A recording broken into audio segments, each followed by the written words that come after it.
Knowledge about Islam کے معزز ناظرین السلام علیکم۔ دیکھتی آنکھوں اور سنتے کانوں سے آپ سب کو دل کی گہرائیوں سے خوش آمدید، اور اللہ پاک سے دعا ہے اللہ پاک آپ کی تمام پریشانیاں دور کر کے آپ پر اپنی رحمتوں کے سائے برقرار رکھے، آمین یا رب العالمین۔ تو ناظرین، آج کے اس ویڈیو میں ہم پیش کرنے جا رہے ہیں ایک ایسا واقعہ جسے سن کر آپ کی آنکھوں میں آنسو آ جائیں گے۔ تو اس واقعے کو مکمل طور پر سمجھنے کے لیے اور سننے کے لیے اس ویڈیو کو اینڈ تک ضرور دیکھیے۔ تو چلیے ناظرین، چلتے ہیں ویڈیو کی جانب۔ ایک دن حضرت بی بی فاطمہ گھر کا سارا کام ختم کر کے چکی سے آٹا پیس رہی تھی اور رو رہی تھی۔ تبھی حضرت علی گھر میں تشریف لاتے ہیں اور دیکھتے ہیں کہ گھر کا سارا کام ہو چکا ہے اور فاطمہ رو رہی ہیں اور چکی سے آٹا پیس رہی ہیں۔ حضرت علی نے بی بی فاطمہ سے پوچھا، تم کیوں رو رہی ہو اور اتنا سارا آٹا کیوں پیس رہی ہو؟ بی بی فاطمہ نے روتے ہوئے فرمایا، اے میرے پیارے شوہر، آج میں نے خواب دیکھا ہے کہ میرے پیارے بابا جان کسی کو تلاش کر رہے ہیں۔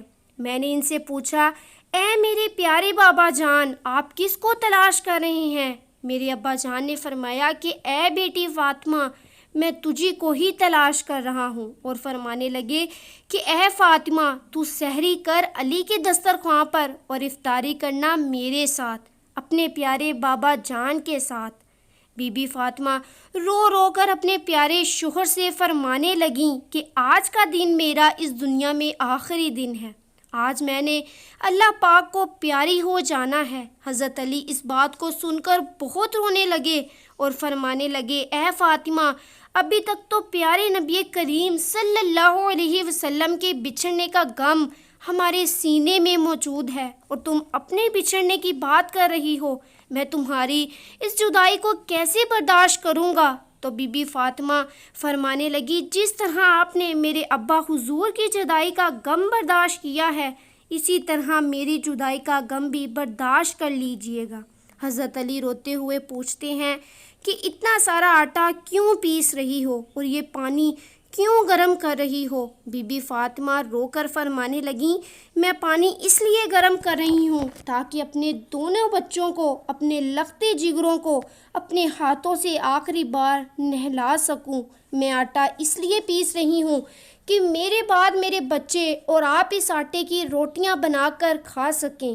میں کپڑے بھی دھو چکی ہوں تاکہ آپ لوگوں کو دھوئے ہوئے کپڑے مل جائیں اور آپ پہن سکیں۔ میرے بعد میرے بچوں کو کون آٹا پیس کر کھلائے گا، کون کپڑے دھو کر پہنائے گا؟ یہ کہہ کر بی بی فاطمہ بہت ہی زیادہ رونے لگیں اور ساتھ میں حضرت علی بھی رونے لگے۔ حضرت علی بی بی فاطمہ کو سمجھا کر وہاں سے اٹھا لیتے ہیں اور کہتے ہیں کہ اب اور زیادہ کام نہ کرو۔ تبھی بی بی فاطمہ کی طبیعت خراب ہونے لگتی ہے، انہیں تیز بخار ہونا شروع ہو جاتا ہے۔ حضرت علی اور بی بی فاطمہ ایک دوسرے کو دیکھ کر رو رہے ہیں، اور اتنے میں ہی حضرت امام حسن اور حضرت امام حسین گھر میں تشریف لے آتے ہیں۔ اپنے امی ابا جان کو روتے ہوئے دیکھ کر اپنی ماں کے سینے سے لگ جاتے ہیں۔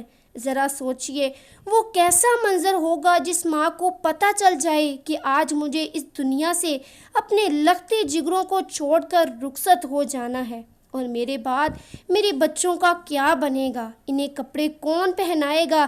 انہیں کھانا کون کھلائے گا اور انہیں کون سلائے گا؟ حضرت علی اور بی بی فاطمہ دونوں اپنے بچوں کو دیکھ کر بہت تیز تیز رونے لگے، اور اپنے ماں باپ کو روتا ہوا دیکھ حضرت امام حسن اور حضرت امام حسین بھی رونے لگے اور پوچھنے لگے، اے بابا جان، آپ کیوں رو رہے ہیں؟ حضرت علی خاموش رہے، پھر اپنی ماں بی بی فاطمہ سے پوچھنے لگے کہ امی جان، آپ کیوں رو رہی ہیں؟ تو تبھی بی بی فاطمہ نے روتے ہوئے فرمایا کہ آپ دونوں اپنے نانا جان کی قبر پر چلے جاؤ۔ اور امام حسن اور حسین اپنے نانا جان کی قبر پر چلے جاتے ہیں اور وہاں جا کر بیٹھ جاتے ہیں۔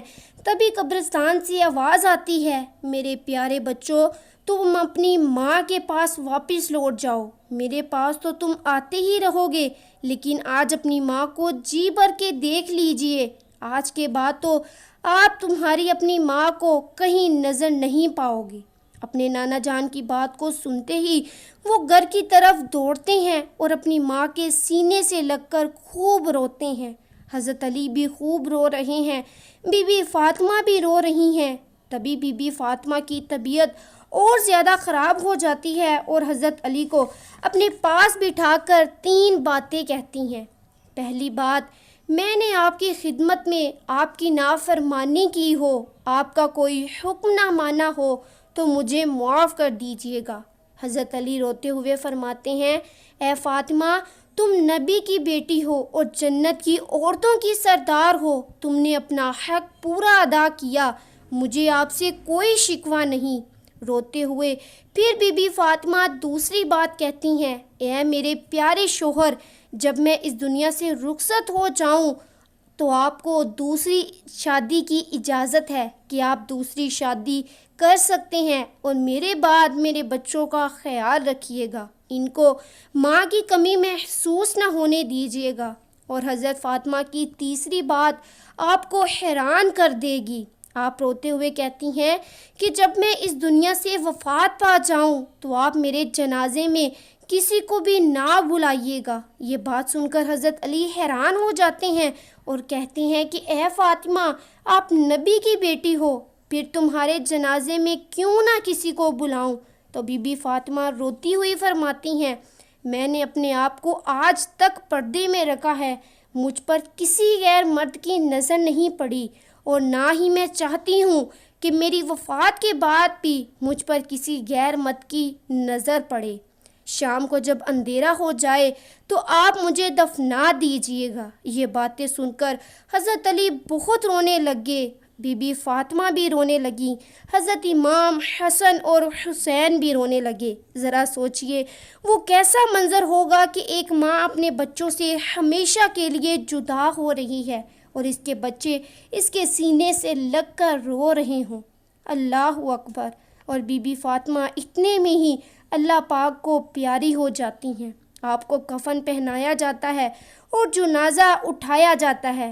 روایت میں آتا ہے کہ جب بی بی فاطمہ کا جنازہ اٹھایا جاتا ہے تو ایک طرف سے حضرت علی کاندھا دیتے ہیں، دوسری طرف سے امام حسن کاندھا دیتے ہیں۔ اسی وقت ایک صحابی ابو ذر غفاری تشریف لے آتے ہیں اور حضرت علی ان سے روتے ہوئے فرماتے ہیں کہ آج جنت کی عورتوں کی سردار اور نبی پاک کی لاڈلی بیٹی اس دنیا سے رخصت ہو چکی ہیں۔ ایک طرف آپ کا کاندھا لگائے ہوئے ہیں، ایک طرف میں کاندھا لگاتا ہوں۔ ذرا سوچئے کیا منظر ہوگا، ایک طرف علی رو رہے ہیں اور ماں کے جنازے کو دیکھ کر پیارے حسن اور حسین رو رہے ہیں۔ اس دردناک منظر کو دیکھ کر حضرت ابو ذر غفاری بھی خوب رو رہے ہیں۔ اس کے بعد جنازہ قبر کے پاس رکھا جاتا ہے، قبر کھودی جاتی ہے۔ حضرت علی اس قبر کو دیکھتے ہی پھر رسول اللہ صلی اللہ علیہ وسلم کی لاڈلی بیٹی فاطمہ کو دیکھتے ہیں تو کبھی اپنے معصوم بچوں حسن اور حسین کو دیکھتے ہیں۔ آپ اتنا روتے ہیں کہ روتے روتے آپ کی داڑھی اور کپڑے بھیگ جاتے ہیں۔ اس منظر کو دیکھ کر ابو ذر غفاری بھی تیز تیز روتے ہیں اور روتے ہوئے قبر سے کہتے ہیں کہ اے قبر، کیا تجھے معلوم ہے یہ کس کا جنازہ ہے؟ یہ رسول اللہ کی بیٹی حضرت فاطمہ کا جنازہ ہے، علی کی بیوی کا جنازہ ہے، حسن اور حسین کی ماں کا جنازہ ہے۔ تبھی قبر سے آواز آتی ہے اور قبر کہتی ہے، اے ابو ذر غفاری، میں رشتہ داری نہیں دیکھتی، میں اعمال دیکھتی ہوں۔ اور یہ آواز بی بی فاطمہ کے لیے نہیں تھی بلکہ ہم جیسوں کے لیے تھی، کیونکہ بی بی فاطمہ تو جنت کی عورتوں کی سردار تھیں اور سردار انبیاء صلی اللہ علیہ وسلم کی لاڈلی بیٹی تھیں۔ قبرستان میں جنازہ اتارا گیا۔ اس کے بعد علی اپنے دونوں بچوں کو سینے سے لگائے قبر پر کافی دیر روتے رہے۔ بے شک یہ لوگ جنتی ہیں اور جنت انہی کے لیے ہے، نافرمان تو ہم ہیں۔ اللہ پاک ان کے صدقے ہم سب کی بخشش فرمائے، آمین یا رب العالمین۔ ناظرین، میں امید کرتی ہوں آج کی ویڈیو، آج کا موضوع آپ دوستوں کو پسند آیا ہوگا۔ ویڈیو پسند آ جائے تو ویڈیو کو لائک اور شیئر ضرور کر دیجئے، اور آنے والی ویڈیوز کے لیے ہمارے چینل نالج اباؤٹ اسلام کو سبسکرائب کر دیجئے۔ انہی لفظوں کے ساتھ اجازت چاہوں گی، اس امید کے ساتھ کہ آئندہ ایک اور نئے موضوع کے ساتھ حاضر ہوں گی۔ تب تک کے لیے اللہ حافظ۔ اللہ پاک آپ سب کا حافظ و نگہبان۔